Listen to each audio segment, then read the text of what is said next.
अभी मैं बेगूसराय में हूँ और जिस तरह से डीजे पर जब बैन लगा था तो कहीं न कहीं उनके मन में ये ख्याल आ रहा था कि आखिर ऑर्केस्ट्रा संचालक पर आरोप प्रत्यारोप जो चल रहा है उस पर कार्रवाई क्यों नहीं हो रही है, जिसको लेकर कल ही एसपी योगेंद्र कुमार ने बयान दिया था कि अब जो है ऑर्केस्ट्रा संचालक की भी खैर नहीं, उनको भी लाउड स्पीकर एक्ट में जो है जेल जाना पड़ेगा और गाड़ियां भी जब्त होगी, जिसको लेकर लगातार बेगूसराय जिले के तमाम जो कलाकार हैं, साथ ही साथ जो संचालक हैं ऑर्केस्ट्रा के, उन लोगों में आने लगी थी कि आखिर जो है शादी विवाह का सीजन शुरू हो गया है, अब हमारा रोजी रोटी कैसे चलेगा। लेकिन शुक्रगुजार है ये लोग एसपी योगेंद्र कुमार का कि उनके द्वारा जो फरमान जारी किया गया है वो ये कहा गया है कि पहली बात ये कि एक गाइडलाइन है कि आप रात 10 बजे के बाद कोई भी शोर शराबा नहीं कर सकते हैं, क्योंकि शहरी इलाका है, रिहायशी इलाका है, वहां आप 10 बजे के बाद कुछ भी नहीं कर सकते हैं। लेकिन बेगूसराय में जो है रात भर जिस तरह से शादी विवाह में फंक्शन होता था और लगातार लोगों को समस्याएं होती थी, शायद इसी का नतीजा है कि अब बेगूसराय में भी आप 10 बजे के बाद कोई भी कार्यक्रम नहीं कर सकते हैं, यानी गाना बजाने का कार्यक्रम नहीं कर सकते हैं। साथ ही साथ एसपी योगेंद्र कुमार ने कहा है कि लाउड स्पीकर एक्ट जो होता है उसके तहत आपको काम करना है। अगर स्कूल के पास से गुजरते हैं, हॉस्पिटल के पास से गुजरते हैं, रिहायशी इलाकों से गुजरते हैं, तो वहां पर वॉल्यूम क्या होना चाहिए इसका ख्याल आपको रखना पड़ेगा। अगर इसका ख्याल आप नहीं रखते हैं तो गाड़ियां तो जब्त होगी ही, आप पर कार्रवाई भी होगी। साथ ही साथ उन्होंने ये भी कहा है कि अगर इसका ख्याल आप रखते हैं तो गाड़ियां आपकी जब्त नहीं होगी। तो वहीं कुछ सवाल ये भी किया गया था कि आखिर जब ट्रॉली वापस अपने गंतव्य स्थान पर आती है वहां से भी गाड़ियां को पकड़ी जाती है। एसपी योगेंद्र कुमार ने कहा है कि अगर इससे कोई भी कार्रवाई आपके सामने आती है, किस थाना का मामला है आप मुझे सूचित करें, और अगर थाना किसी भी तरह से गलत ढंग से अगर कार्रवाई करती है उस पर कहीं न कहीं कार्रवाई हम करेंगे और उसको सस्पेंड भी करेंगे। तो यानी कहा जाए तो अब जो ऑर्केस्ट्रा संचालक हैं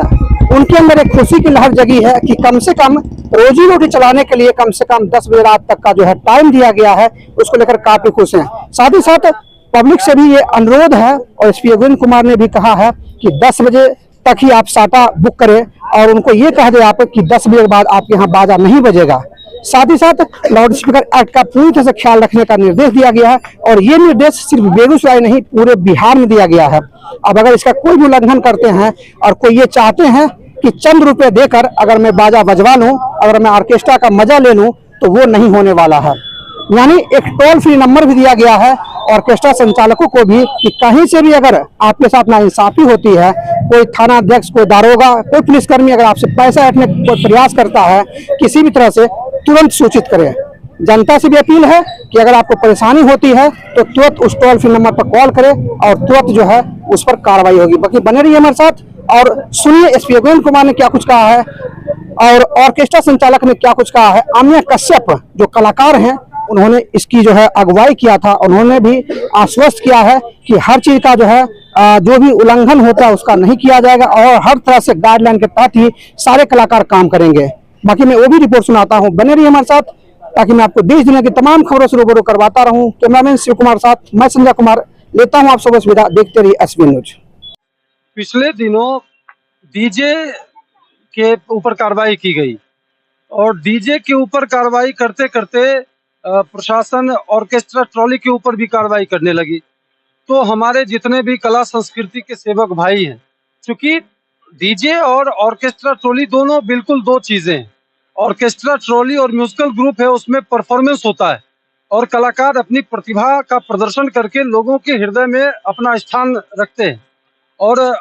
डीजे जो है वो मशीनरी चीज है, वो मशीन से बजती है और निश्चित रूप से उसके ऊपर बहुत सारी बीमारियों का भी खतरा रहता है। तो उसमें हम लोग साथ हैं, प्रशासन के डीजे पर पाबंदी के साथ हैं, लेकिन ऑर्केस्ट्रा में जो कलाकार हमारे जो प्रस्तुति देते हैं उनके खिलाफ जो कार्रवाई है, तो उसके लिए हम लोग आज माननीय सांसद राकेश सिन्हा जी से हम लोग मिले और राकेश सिन्हा जी ने तुरंत पहल करते हुए एसपी साहब से बात किया और एक नेतृत्व जो रंजित गुप्त जी हैं, सुरेश जी हैं और नागेंद्र जी जो अध्यक्ष हैं ऑर्केस्ट्रा ट्रॉली संघ के, तो उनके नेतृत्व में हम लोग आज अभी एसपी साहब से मिले और एसपी साहब को पूरी तरह से हम लोगों ने ब्रीफ किया कि आप डीजे पे कार्रवाई करने का आदेश देते हैं, लेकिन आपके थाने की पुलिस हमारे कलाकारों को परेशान करती हैं और प्रताड़ित करती है, तो कहीं न कहीं उसका भयादोहन होता है।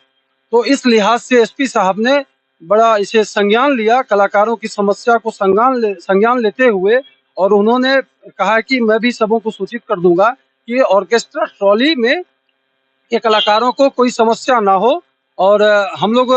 डीजे का चूंकि प्रतिबंध सुप्रीम कोर्ट का है, तो डीजे पर जो होगा सो उनको पाबंदी जारी रहेगी, लेकिन ऑर्केस्ट्रा ट्रॉली से जुड़े हुए जो कलाकार हैं जो अपनी प्रस्तुति देते हैं उनके ऊपर कोई कार्रवाई नहीं होगी और उनका अनावश्यक भयादोहन नहीं होगा। इस बात का एसपी साहब ने हमें आश्वस्त किया है। इस समय का चूंकि 10 बजे तक तो है, लिमिटेशन है जो सरकार के द्वारा है, और हमने ये भी कहा है और हमने एक स्मारक पत्र भी सौंपा है एसपी साहब को कि अगर 10 बजे तक हम लोग जायज है प्रस्तुति, हम लोग का सरकारी रूप से है, लेकिन उसके बाद भी अगर कार्रवाई की बात होती है तो कलाकारों के ऊपर कार्रवाई नहीं बल्कि जो आयोजक और प्रायोजक हैं उसके ऊपर कार्रवाई होनी चाहिए। क्योंकि कलाकार तो सबसे समझिए निरीह प्राणी है, वो तो जो जिनके यहाँ हम लोग कार्यक्रम की प्रस्तुति करते हैं वो जैसा करते हैं वैसा हम लोग करते हैं, नहीं तो जो हमारा मेहनताना है वही नहीं देंगे। इसीलिए हमने ये अनुरोध किया एसपी साहब से कि अगर एफआईआर की बात हो या कार्रवाई की बात हो तो वो कार्रवाई आयोजक के ऊपर हो, प्रायोजक के ऊपर हो, जिन जो साटा हम लोगों का करते हैं और जो हम लोगों की प्रस्तुति के लिए ये है, तो उन्होंने भी आश्वस्त किया है कि ये बात करेंगे। ये गाइडलाइन तो पूरे बिहार के लिए है, बिहार नहीं बल्कि पूरे भारतवर्ष के लिए है। जो 10 बजे तक की आपने बात बताई, या ये तो पूरे भारतवर्ष के लिए है, और डीजे पर पाबंद तो सुप्रीम कोर्ट माननीय सर्वोच्च न्यायालय ने लगाया है, तो ये पूरे देश के लिए लागू होता है। इसमें बेगूसराय कोई अछूता नहीं है। मैं बेगूसराय में के माध्यम से पूरे बिहार और देश स्तर पर कलाकारों को ये आश्वस्त करना चाहूंगा, कला संस्कृति की जो सेवा करते हैं उनको कहना चाहूंगा कि आपकी प्रस्तुति पर कोई आंच आने देगा तो हम कलाकार समाज पूरे देश भर में चुप नहीं बैठेंगे। हमारी प्रस्तुति ही हमारा माध्यम है, लोगों के हृदय में राज करने का माध्यम है, और हम लोग ऐसा करते रहेंगे।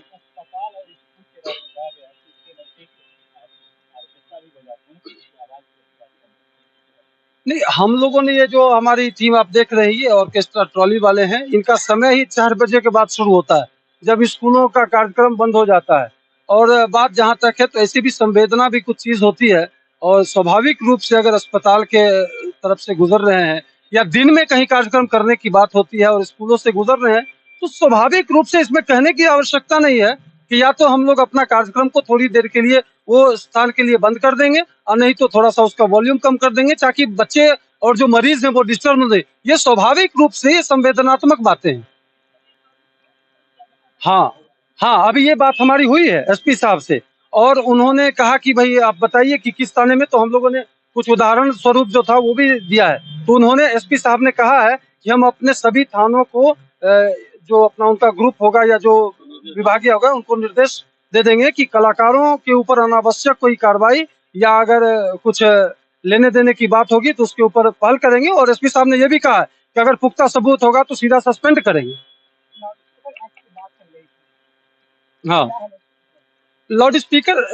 एक्ट के माध्यम से एक वाद्य यंत्र है, उसके बीच में जो नियम कानून है उसमें एक मशीन आता है जो कि उसका टेम्परेचर फ्रीक्वेंसी, यस, फ्रीक्वेंसी वो नोट करने का होता है। तो एसपी साहब ने कहा कि वो फ्रीक्वेंसी वाली मशीन को आप लोग रख सकते हैं एक सुझाव के तौर पर। और दूसरी बात है कि वो 10 बजे तक का तो पूरा लागू ही है, यही है और विशेष कोई खास नहीं है। निश्चित रूप से लाउड स्पीकर जो एक्ट है या जो वॉल्यूम का निर्धारक है, हम लोग प्रयास करेंगे कि जो भारत सरकार के नियम कायदे के साथ हम लोग कानून और संविधान में आस्था रखते हैं हम कलाकार, और जो संविधान सम्मत होगा, कानून सम्मत होगा, हम कलाकार वही काम करेंगे।